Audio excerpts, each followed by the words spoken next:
Your dog isn't slowing down because he's old. Old age doesn't make a lump grow, and it doesn't make a healthy appetite vanish in 2 weeks. There's a real difference between a dog who's simply getting older and a dog whose body is quietly asking for help.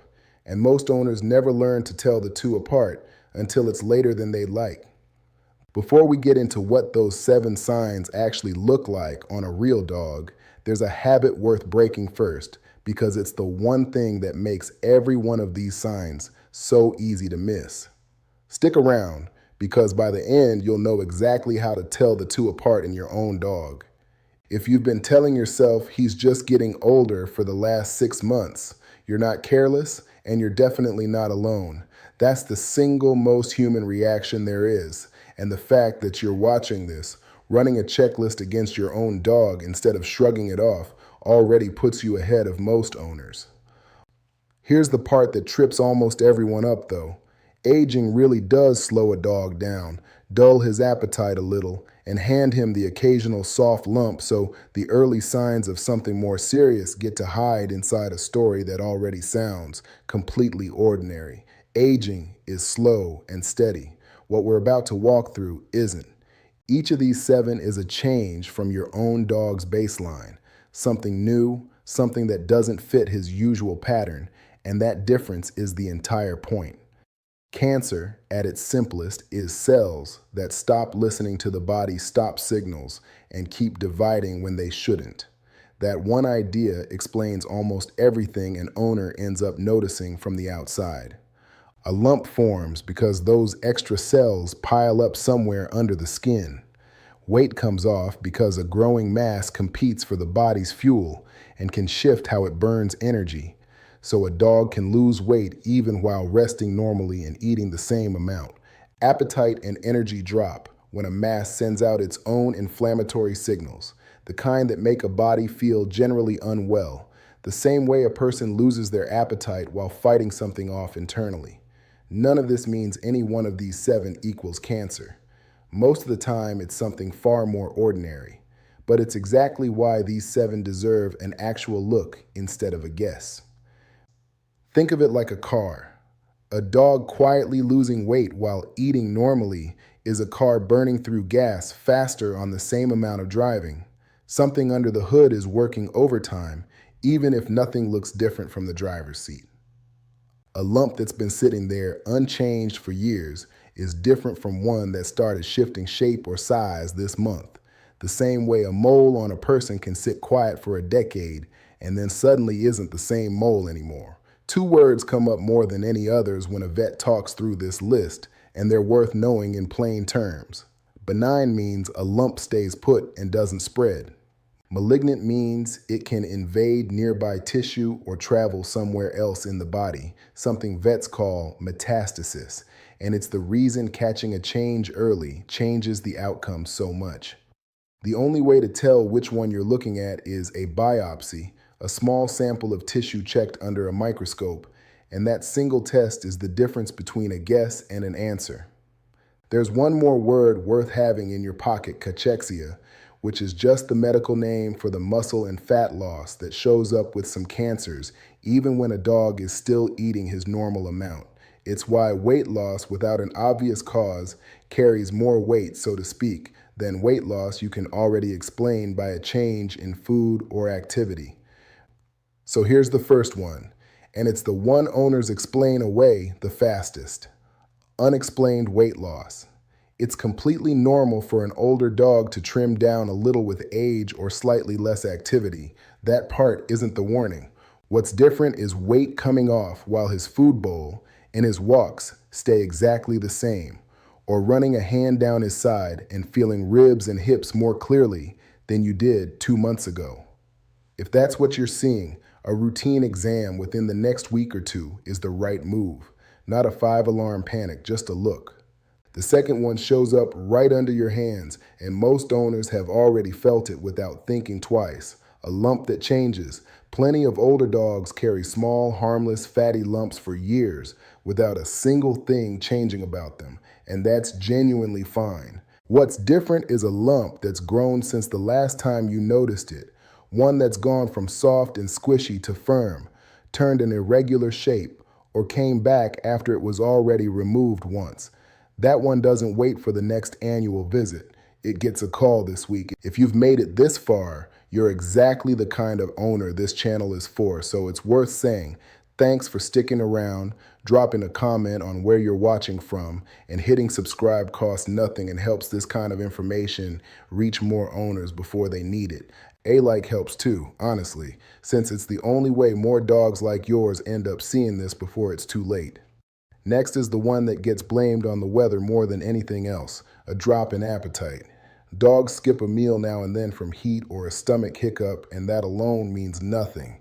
What's different is appetite that stays down for more than 2 or 3 days in a row, or a dog who clearly wants to eat but suddenly hesitates or struggles once he's actually at the bowl. That combination, wanting food but not finishing it, is worth mentioning at your next call, not waiting out. But think about what you just went through with those 3 signs. A weight change here, a lump there, an appetite that's off. On paper, they look like 3 separate things happening to 3 separate parts of your dog. And here's the part most people miss. What you're noticing rarely stands on its own. A sign like this usually travels with a few others, small things in your dog's day that only start to make sense once you see them together as one picture, which is exactly why guessing sign by sign so often leads an owner nowhere. If you're not sure how the pieces fit for your own dog or which one to actually start with, we made a free 2-minute quiz that maps your dog's bigger picture and shows you where to begin. The link is in the pinned comment, or scan the QR code on the screen. Take it after this one though, because the most important sign on this list is still coming. Picture a dog like Bella, a 10-year-old shepherd mix whose walks had gotten shorter and slower for months, and whose owner chalked every bit of it up to arthritis. A simple hands-on check turned up a small lump along her ribs that hadn't been there a few weeks before, and it had grown just slightly since. The vet ran a biopsy, and catching it that early meant surgery alone was enough to resolve it. That's usually how it goes when something gets caught on the early side rather than the late one. Sign 4 is the one that catches owners most off guard because it hides in a place nobody thinks to check twice. Bad breath with a trace of blood. Some doggy breath is just doggy breath. Nobody's dog smells like mint, and that's not what we're talking about.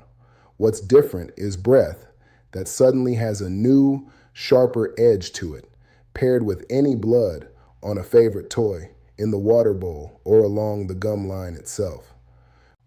That pairing, new odor plus blood, is one that deserves a same-week look at the mouth and nose, not something to leave for whenever the next visit happens to land.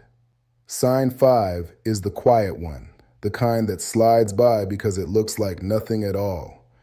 Unusual tiredness. Older dogs nap more, that's expected. Nobody's worried about an extra nap on the couch. What's different is a dog who seems worn out after activity that used to be easy for him, or who takes noticeably longer to bounce back from a short walk than he did just a few months ago. On its own, it's easy to shrug off. Paired with anything else on this list, it stops being background noise. Sign 6 moves, literally. Limping that comes and goes. Stiffness after a long nap is common in a senior dog. That's just a body waking up slowly. What's different is a limp that shows up with no obvious injury behind it, that seems to move between legs, or that comes and goes over weeks without ever fully clearing up. It's easy to dismiss precisely because it isn't constant, and that inconsistency is exactly what makes it worth an exam rather than another week of watching and waiting. Here's why the timeline actually matters. Left alone, a small localized growth can grow large enough to affect the organs around it, or turn a surgery that would have been simple into something far more complicated. Weight loss that keeps going can progress into real muscle wasting, leaving a dog frail and slower to bounce back from any treatment down the line. Bleeding that gets ignored can mean tissue that keeps expanding into what's around it, and limping written off as just age can mask something happening in the bone itself, something that only gets more painful and harder to treat the longer it's given room to sit. None of these signs live in isolation either. Appetite and weight loss tend to travel together and drag down a dog's overall resilience, making it harder for him to bounce back from anything else going on. A growth in the mouth or nose affects how comfortable eating even is, which loops right back into that same weight loss. Low energy and less interest in play usually show up side by side, since both draw from the exact same well of how a dog feels day to day. And here's the honest part: nobody in the pet industry wants said out loud. Most of what turns "he's just getting older" into a misdiagnosis isn't a bad vet or a bad owner. It's a cultural habit, the shrug that both sides lean on instead of a proper look. That habit isn't malicious. Aging really is real, and it explains plenty, right up until the moment it doesn't. A veterinarian's actual job is separating the two, and that only happens when a concern gets brought in instead of explained away first. And here's the one I promised was still coming, the sign that quietly ties every other one on this list together. Sign 7, playing less. Older dogs naturally play less than puppies. That part's completely fine and expected.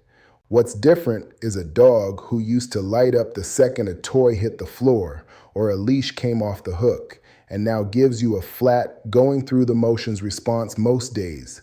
A change you feel in your gut before you can even explain it in words. Of the 7, this is the one owners describe first when they finally bring a dog in, because by the time you notice it, it usually means a few of the other 6 have already been quietly building underneath it. So what do you actually do with all 7 now that you can see them? Not a diet, not a supplement, an actual protocol, and it starts with something that costs nothing. Step 1 is a weekly hands-on check, running flat hands over your dog's whole body once a week, shoulders to tail, under the collar, around the mouth, feeling for anything new. It takes under 2 minutes, no matter the dog's size, small, medium, or large, and it's the single habit that catches most of these 7 earliest. If your dog gets squirmy or nervous about being handled, do it right after a walk when he's tired and a little more relaxed, and break it into 2 shorter passes instead of 1 long one. A few seconds still counts. Right after that comes what to do the moment you actually find something. Any new lump gets a follow-up feel every few days, not a forget about it.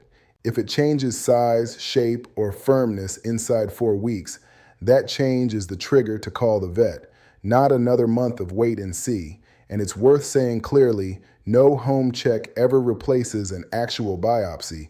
It only tells you something's worth investigating. Then there's the intake log, and it's the one most owners skip because it feels like extra homework. For appetite, energy, and limping, jot down what he ate and how far he walked without straining. For about a week, even a note on your phone works fine. A written pattern going into a vet visit is worth more than a memory pieced together in the waiting room. And it turns a vague sense that he seems off lately into something a vet can actually work with. If a week in nothing's really changed, that's a good sign, not a wasted week. Keep the same note going for another week before you decide it's nothing. After that is the senior baseline exam, and it's the one that changes the odds the most. Dogs 7 and up do better with a wellness visit twice a year instead of once, specifically because these 7 signs are easiest to catch against a known baseline of weight and blood work rather than a guess made cold. And last, the one nobody likes talking about, pet insurance or a savings buffer set up before you ever need it, because a full workup, blood work, imaging, a biopsy is a far easier yes when the cost isn't a stress decision made on the spot. A word of real caution belongs right here too. Keep grapes, raisins, onion, garlic, xylitol found in sugar-free products, and cooked bones away from your dog entirely, since all of them can cause illness that looks a lot like several of these same 7 signs: vomiting, lethargy, appetite loss. And if you ever see active bleeding that won't stop, sudden collapse, labored breathing, or a lump that ruptures on its own, that's not a wait for Monday situation, that's a same-day call. There's one mistake that undoes almost everyone who's watched this far, and it's waiting to see two or three signs together before doing anything at all. One sign by itself is already a legitimate reason to call, not a reason to keep collecting evidence first. Another common one is reaching for a leftover pain pill from your own medicine cabinet for the limping, which can be genuinely dangerous for a dog and mask the very symptom a vet needs to see clearly. And a quieter mistake, the one that costs the most time, is deciding a symptom is normal simply because he's always been a little like that, when the real question was never whether it's always been there, it's whether it's changed recently.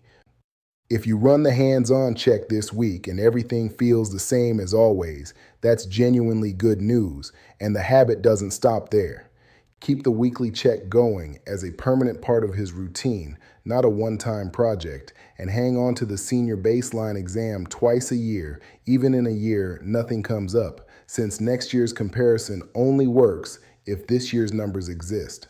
A dog who gets this kind of steady attention tends to have problems caught earlier than one who only sees a vet when something's already gone wrong, and that gap in timing is often the whole difference in outcome. That's the whole gap in timing, right there, and it's also why you shouldn't try to install all 5 of those steps this week. That's how people quit by Thursday. Start with the hands-on check and the intake log, since neither one costs a dime or needs an appointment. Then layer in the baseline exam and the insurance conversation over the month after that. Nutrition, joint care, dental habits, all of it builds on this same foundation of watching and writing things down. So this isn't the last time this kind of checklist is going to matter for your dog. Worth keeping in mind too, roughly 1 in 4 dogs develop some form of cancer at some point in life, and that number climbs closer to 1 in 2 once a dog passes 10. Most skin lumps, by most estimates, still aren't cancerous. An exam beats a guess every time, for your dog and for your own peace of mind. On the insurance point specifically, most plans run a modest monthly cost that's easy to forget about until the month you actually need it, and that's precisely the month a full workup, imaging, and a biopsy can otherwise turn into a hard financial decision made under pressure. Setting it up, or simply setting aside the equivalent in savings while your dog is still healthy, is what makes step 5 on this list actually usable instead of just good advice you meant to get to. So tell me, how old is your dog right now? Drop the number below and tell me which one of these 7 you're actually going to check for this week. If any of this helped, subscribing costs nothing, and that free 2-minute quiz is still sitting in the pinned comment or the QR code on your screen whenever you're ready for it. Go give him a scratch behind the ears tonight. That's the part that matters most, and it always will.